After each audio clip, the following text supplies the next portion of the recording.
દિવસ એમને રિક્ષામાં મળ્યો હતો. મને ઇન્ટરવ્યૂ આપવા જવાનું હતું અને મેં એમના પાસેથી હેલ્પ માંગી. એમને મને રિક્ષામાં બેસાડી દીધો. મેં એમને પણ જોબ માટે કીધું હતું. એમને મારી એપ્લિકેશન માંગી પણ મારા પાસે એક્સ્ટ્રા કોપી નહોતી, એટલે એમને મારો બાયોડેટાનો ફોટો પાડી લીધો. પછી એક દિવસ એમનો મને કોલ આવ્યો. મને કીધું કે તને મારું એક કામ કરવું પડશે, તો તારી જોબ ફાઇનલ. તો હું કામ કરવા માટે તૈયાર થઈ ગયો. તો પછી એમને મને મળવા બોલાવ્યો અને ત્યાં મને કીધું કે કોઈ કંકુને ફોન કરીને ફાઇલ મંગાવવાની છે. હા કંકુબેન, હું રવિ, શ્રી સરના ઓફિસમાંથી. હા હા બોલો ને. શ્રી સરને ફાઇલ જોઈએ છે, સવારે તમને ઘરે આપીને એ. થેન્ક્સ. મેં એમનું કામ કરી આપ્યું. એમણે મને એના પૈસા પણ આપી દીધા. બીજું મને કંઈ જ ખબર નથી. તમે પ્લીઝ મને માફ કરી દો.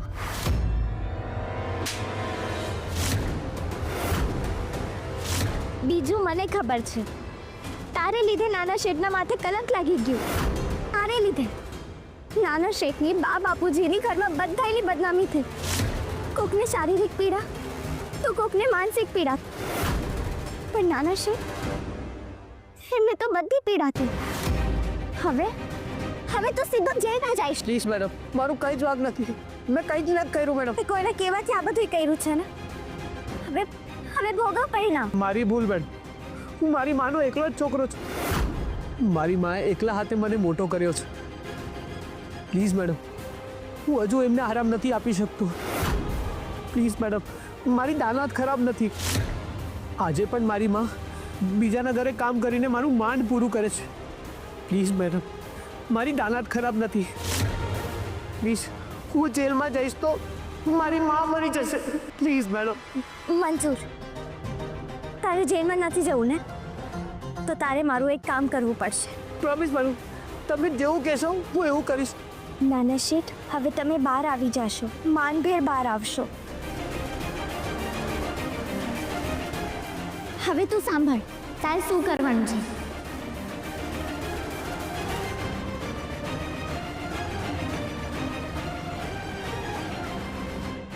ઠીક છે મેડમ, તમે જેવું કહેશો હું એવું કરીશ. પાક્કું. જો રવિ ફોન કરશે અને ફોન રિસીવ નહીં થાય તો ડિસ્ટર્બ થઈને બાકી બધું બગાડી નાખશે. એક તો મારી પાસે એનો નંબર પણ નથી. હેલો, હા શિકા. હેલો મેમ, કોઈ રવિનો ફોન છે. કોનો ફોન? રવિનો ફોન. આ રવિ પાસે ઓફિસનો નંબર ક્યાંથી આવ્યો?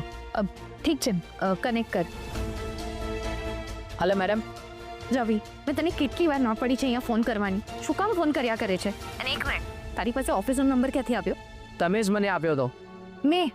હા, તમને આ તો નહીં યાદ હોય, પણ તમને એ તો યાદ છે ને કે તમે મને જોબનું પ્રોમિસ કરી હતું. એ 2-3 દિવસમાં તારું કામ થઈ જશે, પણ આજ પછી હવે મને ફોન નહીં કરતો. જો મેડમ, હવે હું રાહ નથી જોવાનો. તમે એક કામ કરો, તમે મને રૂબરૂ મળો. હવે મને પૈસાની જરૂર છે. વોટ? રવિ, મને આ રીત નથી પસંદ. જો તારા કામના જેટલા પૈસા થતા હતા એ મેં તને આપી દીધા છે. અચ્છા, તો હવે તમે મને નથી વળવાના એટલે? ના. વાંધો નહીં, હવે હું પોલીસ પાસે જાઉં છું, તો તમને ત્યાં તો આવવું જ પડશે, હે ને? પણ મેં તને તારા જેટલા પૈસા થતા તે આપી દીધા છે ને. તમે આપ્યા પણ બહુ ઓછા. અને હવે મને ફાઇલની ઓરિજિનલ વેલ્યુ ખબર પડી ગઈ છે. અને હું રોજ પેપર વાંચું છું. વેટ, હું આવું છું. ક્યાં આવવાનું છે કે? મેડમ, આપણે રેસ કોર્સથી પાછળવાળી ગલી છે ને ત્યાં આવી જાઓ. ઠીક છે, હું પહોંચું છું. હા. રિયાબેન આવે છે. આનું કંઈક પરમનન્ટ સોલ્યુશન કાઢવું પડશે હવે.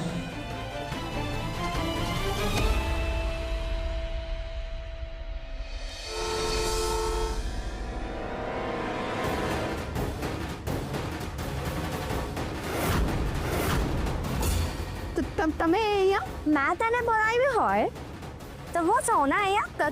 તમે કઈ રીતે બોલાવી મને? મને શિકાયત કોઈ મેસેજ નથી આપ્યો. અને મારો તો ફોન પણ તમારી પાસે છે ને, તો તમે મને ડાયરેક્ટલી ફોન પણ ના કરી શકો. ઓહ રિયલી?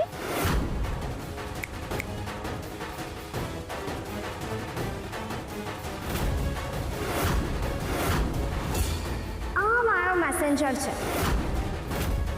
મેં તને મેસેજ નહીં કર્યો પણ મારા મેસેન્જરે તને અહીંયા બોલાવી લીધી. પણ આ કોણ છે? આ એ જ છે જેનું લીધે અત્યારે શ્રી જોશી જેલમાં છે. મને કંઈ સમજાયું નહીં. હો, તને નહીં સમજાયું? કાંઈ વાંધો નહીં, હું સમજાવું કે પછી આ સમજાવે? આઈ થિંક આ સમજાવશે ને તો બેસ્ટ છે. મેં મેડમને બધું સાચું કહી દીધું છે. તમે મારા પાસેથી જોબ અને પૈસાના બાબતે જે કામ કરાવ્યું અને જે કંકુ પાસેથી ફાઇલ લઈ ગયા એ બધે જ હું એમને કહી ચૂક્યો છું. બધું એક સામે હતું ને એ પછી પણ શ્રીની પૂછપરછ ચાલતી રહી. ખરેખર બહુ શોકિંગ છે, રાઈટ? પ્રિયા, તો પોલીસ સ્ટેશનમાં જતી હતી ને તારી આંખની સામે આટલું ટોર્ચર થતું હતું શ્રીને, પણ તે કાંઈ નહીં કર્યું. મેડમ, તમારી કોઈ ભૂલ થાય છે. તમે નહીં, ચોરી, છેતરપિંડી અને 420. હવે બધાય પ્રૂફ આંખની સામે છે એટલે ખોટું બોલતી નહીં. પણ મેડમ, હું સાવ સાચું બોલું છું, તમે મારી વાત સમજો. તો સાંભળ, તને બચવું હોય તો તારી પાસે એક જ રસ્તો છે, મને ફાઇલ આપી દે. પણ મેડમ, નહીં તો તારી કરિયર ખતમ, તારી આખી જિંદગી જેલમાં જશે ને તારા ખોટા કામના લીધે તારા મા બાપની બદનામી થશે ને એને સ્યુસાઇડ કરવી પડશે. મેડમ, તમે આવું નહીં કરતા પ્લીઝ.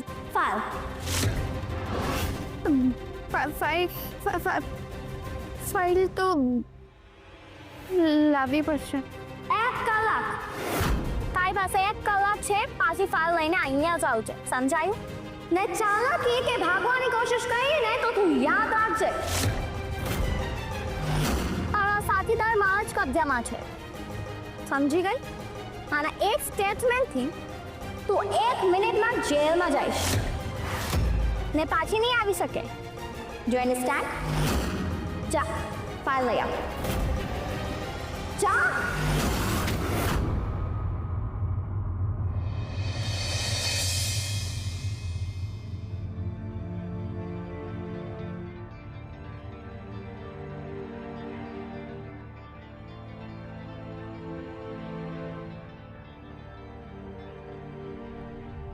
ચારુ, ખબર છે મને કે આજથી દિવાળી ચાલુ થાય છે અને ચારુ, મને એ પણ યાદ છે કે મેં તમને વચન આપ્યું હતું કે દિવાળીથી પહેલાં શ્રી ઘરે પાછો આવી જશે. કહેવામાં અને કરવામાં ફરક છે ને? ચારુ, તમે તો જુઓ છો ને કે હું, ગોપી અને અમે બધા શ્રીને પાછા લાવવા માટે કેટલા મથીએ છીએ, પણ એના પર જે આરોપ લાગ્યા છે ને બહુ મોટા છે, એટલે જામીન મળવા થોડા અઘરા છે. ચારુ, તો પછી આશ્વાસન આપવાનું બંધ કરી દો. કહી દો કે તમે મારા દીકરાને જેલમાંથી પાછો નહીં લાવી શકો, એટલે વાત પૂરી. આ તમને જોઈને જે મનમાં આશા બંધાય છે ને એ તો નહીં બંધાય. ચારુ, એક આશા તો છે જેના પર તમે અને હું, આપણે બંને ટક્યા છીએ. નહીં તો આપણો દીકરો જેલમાં હોય તો મને તો ખબર નથી પડતું કે શું થઈ જાય આપણા બંનેને. ચારુ, તમે ચિંતા નહીં કરો. તમારી આ વેદના મારાથી ન જ જોવાતી. હું તમને હજી પણ કહું છું, કોઈ 100% શ્રી પાછો આવશે અને બહુ જ જલ્દી આવશે. તમે પ્લીઝ ટેન્શન નહીં લો. ચારુ, પેલી છોકરી જેલમાં ગઈ હોત અને મેં તમને કહ્યું હોત કે ચિંતા મૂકી દો, તો તમે ચિંતા મૂકી દીધી હોત, આમ શાંતિથી બેઠા હોત. એ છોકરી પારકી છે, છતાં પણ તમારો જીવ એના માટે બળતો જ રહે છે. શ્રી તો તમારું પોતાનું લોહી છે, પછી પણ તમે શાંતિથી બેઠા છો. બધા માટે દોષિત તમે જ છો. ચારુ, પણ હું કેમ? ચારુ, મને તો એ ફાઇલનું કંઈ ખબર. ફાઇલની વાત છે જ નહીં, મૂર્ખાઈ. તમને ખબર હતી કે આ છોકરી મારા શ્રીને લાયક છે જ નહીં. એના જેટલી ભણેલી ગણેલી નથી, છતાં પણ ઘંટીનો પડ મારા દીકરાના ગળે બાંધી દીધો. જોઈ લીધું ને એનું પરિણામ? મારો શ્રી ક્યાં પહોંચી ગયો. આજે એ છોકરીના કારણે મારો દીકરો જેલમાં પહોંચી ગયો. બધું તમારા પાપે. જે છોકરાને 9 મહિના પેટમાં રાખ્યો છે એ માને કહો છો કે ચિંતા મૂકી દે. આજે પહેલી વાર મને થાય છે કે આના કરતાં તો શ્રી આખી જિંદગી મુંબઈમાં જ રહ્યો હોત, રાજકોટ પાછો આવ્યો જ ન હોત.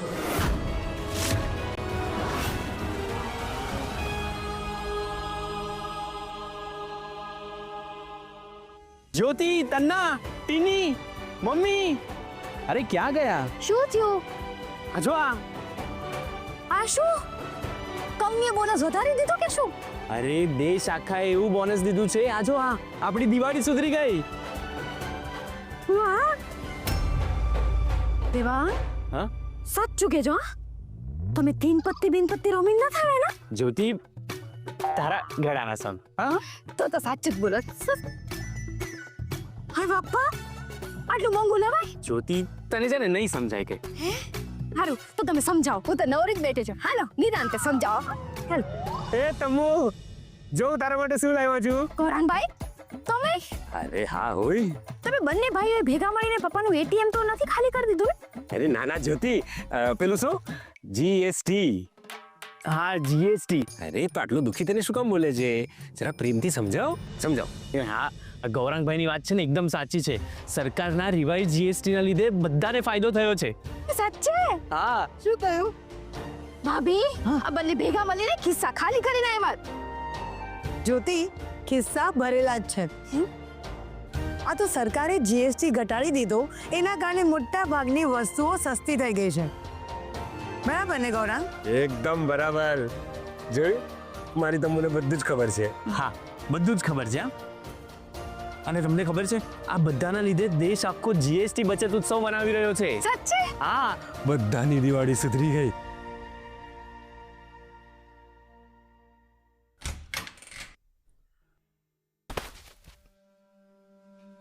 ઓ ગોડ, હાથમાં આવેલી ભાજી સરકી ગઈ.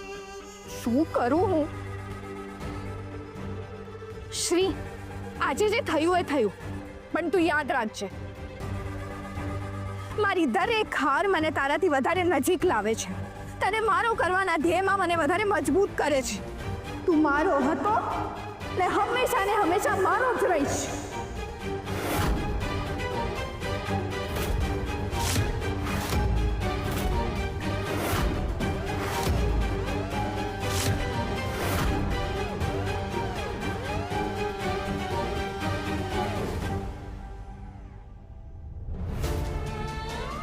દેશદ્રોહી શ્રી જોશીને આજે કોર્ટમાં રજૂ કરવામાં આવશે. 7 દિવસના રિમાન્ડ પછી પણ શ્રીની ફાઇલ વિશે પોલીસને કોઈ માહિતી આપી નથી. ફાઇલ મહત્વ હોવાથી હવે સીબીઆઈ શ્રીને કબજા લે એવી પૂરી શક્યતા છે. સૌથી મહત્વની વાત, શ્રીની પત્ની કંકુ જોશી પણ છેલ્લા 2 દિવસથી ગુમ છે. લોકોનું માનવાનું છે કે અસલી ગુનેગાર કંકુ છે, એટલે એ ભાગી ગઈ છે. પોલીસ કંકુને પણ શોધે એવી પૂરી સંભાવના છે.